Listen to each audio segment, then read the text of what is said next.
भारत ने रक्षा तकनीक के क्षेत्र में इकाई है जिसने वैश्विक शक्तियों के समीकरण को बदल कर हाल ही में ओडिशा के डॉक्टर एपीजे अब्दुल कलाम द्वीप से द्वारा किया गया लंबी दूरी की हाइपरसोनिक मिसाइल का सफल परीक्षण टेस्ट नहीं बल्कि भारत के सामरिक इतिहास का एक नया अध्याय है। जब हम डीआरडीओ द्वारा जारी किए गए वीडियो को देखते हैं तो उसमें गोला मिसाइल को आसमान की गहराइयों में धकेलता हुआ दिखाई देता है। वीडियो में सबसे रहस्यमयी बात यह है कि मिसाइल की गति और समय को ब्लर कर दिया गया है। ये ब्लर कोई तकनीकी खराबी नहीं, स्ट्रेटेजिक सीक्रेसी है। दुनिया को ये तो बता दिया गया है कि भारत अब हाइपर है, लेकिन हमारी वास्तविक गति क्या है? क्या वो मैक 6 है, मैक 8 है या उससे भी ज्यादा? ये एक ऐसा राज है जो केवल युद्ध के मैदान में ही खुलेगा। ये उपलब्धि भारत को उन चुनिंदा देशों रूस, चीन और अमेरिका के बराबर खड़ा करती है जिनके पास ये अजेय तकनीक है।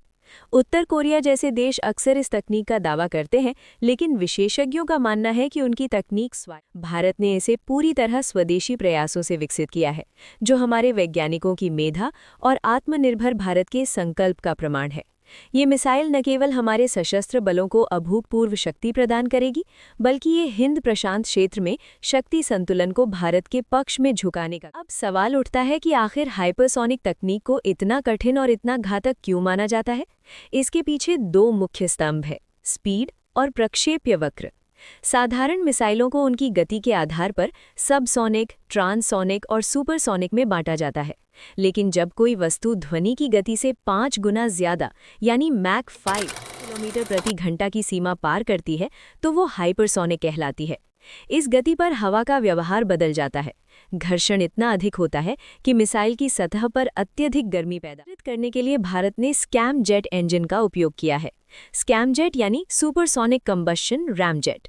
साधारण जेट इंजन पंखों के जरिए हवा खींचते हैं, लेकिन स्कैम जेट इंजन अपनी अत्यधिक गति का उपयोग करके ऑक्सीजन को अंदर खींचता है और उसे ईंधन के साथ जलाता है।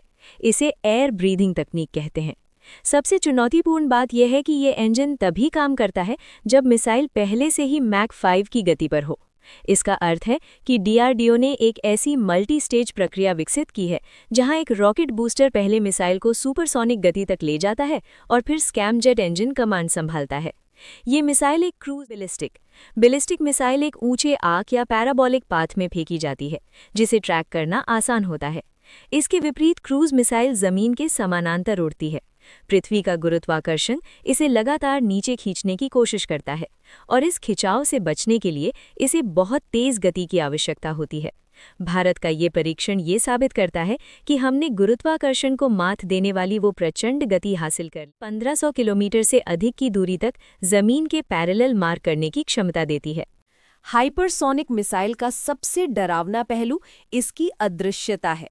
दुनिया भर की मिसाइल डिफेंस सिस्टम जैसे अमेरिका का पेट्रियट या रूस का S-400 रडार और थर्मल इमेजिंग पर निर्भर करता है। रेडियो तरंगे छोड़ता है जो ऊपर उड़ रहे ऑब्जेक्ट से टकराकर वापस आती हैं। चूंकि हमारी हाइपरसोनिक मिसाइल बहुत कम ऊंचाई लो ट्रेजेक्ट्री पर उड़ती है, ये रडार के शैडो जोन या ब्लैक स्पॉट का लाभ उठाती है। ये बिल्कुल वैसा ही है जैसे आप एक सीसीटीवी कैमरे के ठीक नीचे खड़े हो जाएं जहां उसकी नज़र नहीं पहुंचती। रडार को इसके आने का पता तब तक नहीं चलता जब तक ये बहुत करीब ना आ जाए, और जब पता चलता है तब इसकी गति इतनी तीव्र होती है कि डिफेंस मिसाइल दागने का समय ही नहीं बचता। इसके अलावा इस मिसाइल में मैन्यूवरिंग की उड़ते समय अपना रास्ता बदल सकती है, गोते लगा सकती है और अंतिम क्षणों में अपनी टारगेट को स्विच कर सकती है। ये स्पिन बॉल की तरह है जिसे फेंका कहीं और गया था, लेकिन वो मुड़कर कहीं और हिट करती है। इसकी विनाशक शक्ति का दूसरा पहलू इसकी काइनेटिक एनर्जी है। जब कोई वस्तु मैक 6 या मैक 8 की गति से टकराती है तो उसके पास इतना है कि उसे किसी बड़े परमाणु बम की भी जरूरत नहीं पड़ती। उसकी गति ही कंक्रीट की मोटी दीवारों और जमीन के अंदर गहरे बने बंकरों को फाड़ने के लिए काफी है। इजराइल ने जिस तरह से हिजबुल्ला और हमास के अंडरग्राउंड ठिकानों को तबाह किया, भारत की ये तकनीक उसी बंका बस्टर क्षमता को कई गुना बढ़ाती है। ये मिसाइल जमीन के नीचे गहराई में छिपे दुश्मन के कमांड सेंटर्स और हथियारों भाप बना देने की ताकत रखती है। इस परीक्षण के वैश्विक मायने बहुत गहरे हैं। गौर करने वाली बात यह है कि भारत ने ये टेस्ट उस समय किया जब पड़ोसी देश चीन अपना भव्य एयर शो आयोजित कर रहा था और दुनिया को अपनी वायुसेना की ताकत दिखा रहा था। चीन के उस शो के बीच एक सशक्त दखलंदाजी थी। ये परीक्षण सीधे तौर पर भारत और रूस के संयुक्त उपक्रम ब्रह्मोस 2 से जुड़ा है। रूस की ज़िरकॉन मिसाइल वर्तमान में दुनिया की सबसे घातक हाइपरसोनिक मिसाइल मानी जाती है।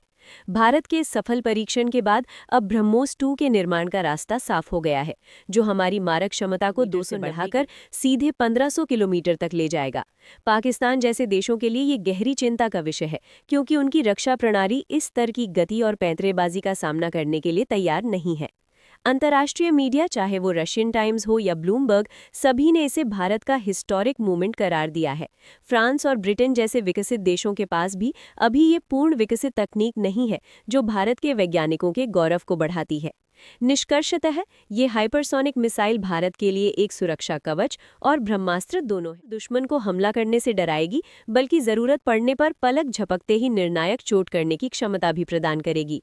DRDO का ये मिशन भारत को 21वीं सदी की एक महाशक्ति के रूप में स्थापित करने की दिशा में सबसे बड़ा कदम है। भारत ने ये स्पष्ट कर दिया है कि वो अपनी सीमाओं की रक्षा के लिए किसी भी हद तक जाने और दुनिया की सबसे विकसित करने में सक्षम है।